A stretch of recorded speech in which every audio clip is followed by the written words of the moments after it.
ಶ್ರೀಗಂಧ ಈ ಗೊಂಬೆ ಇವಳಿಗೇಕೆ ಗಂಧವೋ ಸಾರರಾರರಾರರ. ಬಂಗಾರ ಈ ಹೆಣ್ಣು ಇವಳಿಗೇಕೆ ಒಡವೆಯೋ ಸಾರರಾರರಾರರ. ತಾರೆಗೆ ಈ ತಾರೆಗೆ ಈ ತಾರೆಗೇಕೆ ಮಿನುಗು ದೀಪವೋ ಈ ಬೆಳಕಿಗೇಕೆ ಬಿರುಸು ಬಾಣವೋ.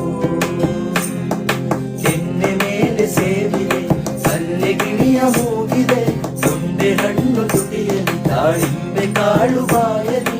ಏನಿದು ಏನು ಮೋಜಿದು ಏನಿದೇನು ಮೋಜಿದು. ಯಾರಿವಳು ಯಾರಿವಳು ಸೂಜಿನಲ್ಲಿ ಕಣ್ಣ